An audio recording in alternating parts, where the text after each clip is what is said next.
जय श्री राम। जय हिंदू राष्ट्र। ब्रजभूषण सैनी, राष्ट्रीय अध्यक्ष देवसेना। साथियों, आज चर्चा करेंगे मंदिर सरकारी अधिग्रहण में क्यों। तो मित्रों, बात करते हैं अब कि हमारे देश में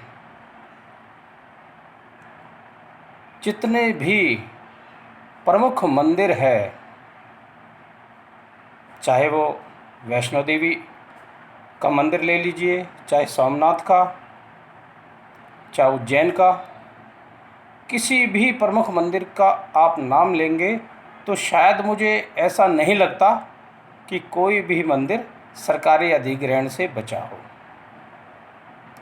आखिर ये हिंदू मंदिर ही क्यों सरकारी अधिग्रहण के अंतर्गत, जबकि इस देश की एक भी मस्जिद, एक भी गुरुद्वारा और एक भी चर्च सरकारी अधिग्रहण में नहीं है। वे लोग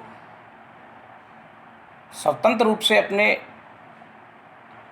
धार्मिक स्थल, चर्च, गुरुद्वारा और मस्जिदों को स्वतंत्र रूप से चलाते हैं।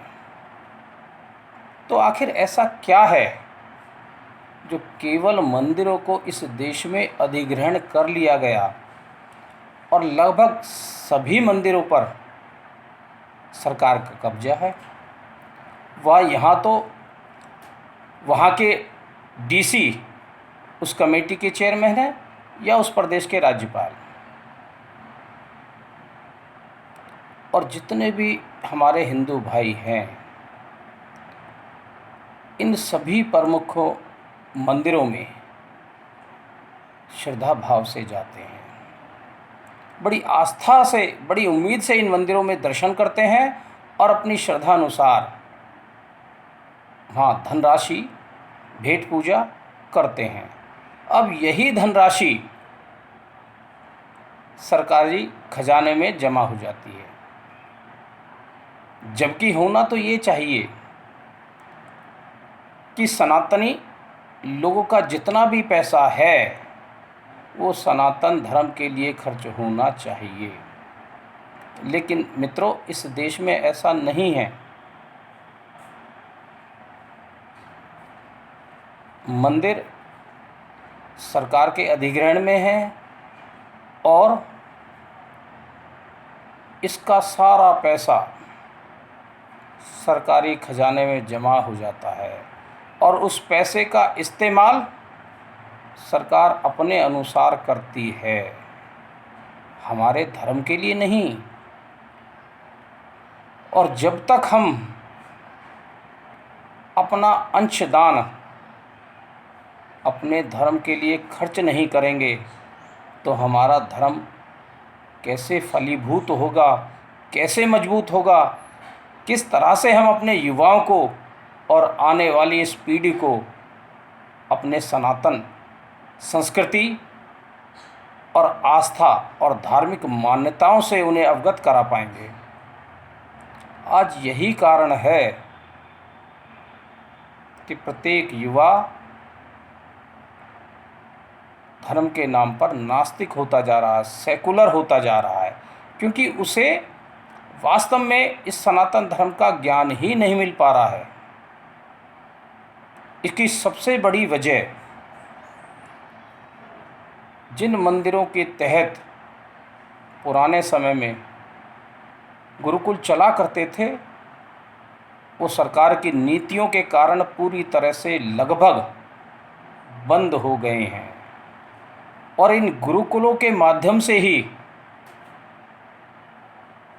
वेद, पुराण, उपनिषद, गीता, रामायण, इन सभी का अध्ययन कराया जाता था।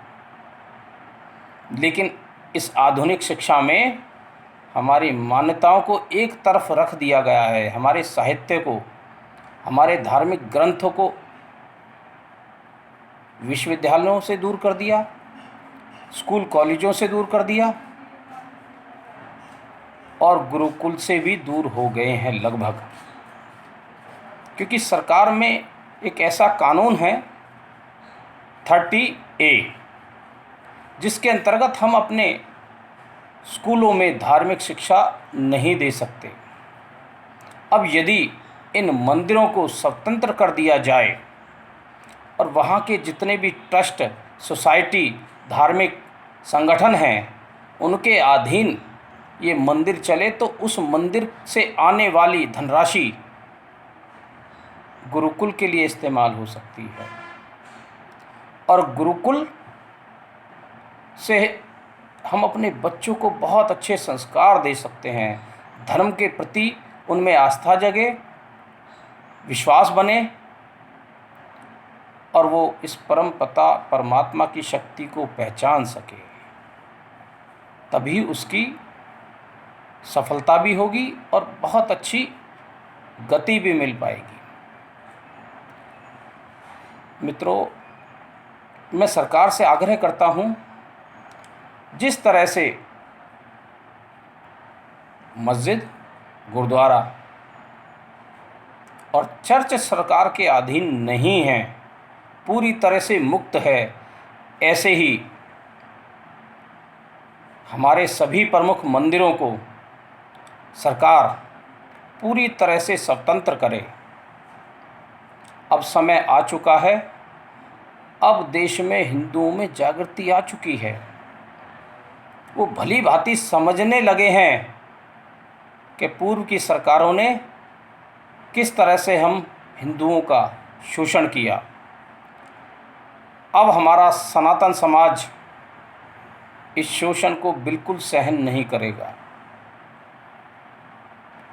मैं सरकार से निवेदन करता हूँ, वे सभी मंदिरों को स्वतंत्र करें, ताकि इस मंदिर में आने वाली जो धनराशि है उसका इस्तेमाल सनातन समाज के लिए खर्च हो सके, उनकी उन्नति के लिए, उनकी धार्मिक शिक्षा के लिए, उनके नैतिक ज्ञान के लिए। तभी प्रत्येक मनुष्य, प्रत्येक भारतीय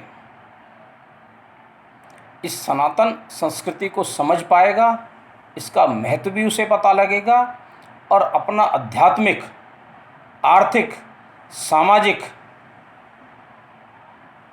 दायरा बढ़ा सकेगा और सफलता के शिखर तक पहुंच पाएगा। मित्रों, आज जो आधुनिक शिक्षा पढ़ के हम लोग आगे बढ़ रहे हैं, आप इस बात से भली भांति परिचित होंगे कि इस शिक्षा को पढ़ने के बावजूद भी आज के बच्चे निराश होने पर आत्महत्याएं जैसे कदम उठा लेते हैं।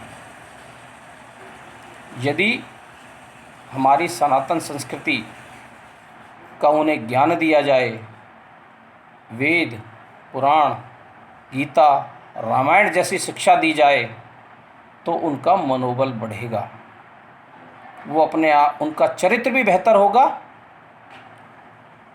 और अपने आप को वो हर प्रकार से, हर परिस्थितियों से, हर समस्याओं से निपटने के सक्षम हो पाएंगे।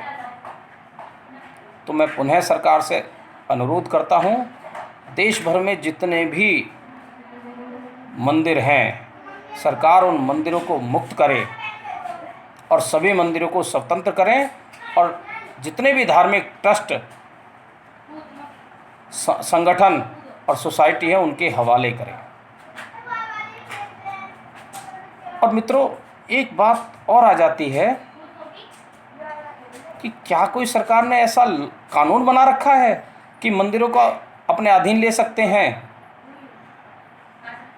ऐसा कोई कानून नहीं है, और कानून यदि है भी तो केवल मंदिर ही क्यों, बाकी धार्मिक स्थल क्यों नहीं अधीन है उनके? एक भी चर्च, एक भी गुरुद्वारा, एक भी मस्जिद उनके अधीन नहीं है, तो मंदिर ही क्यों?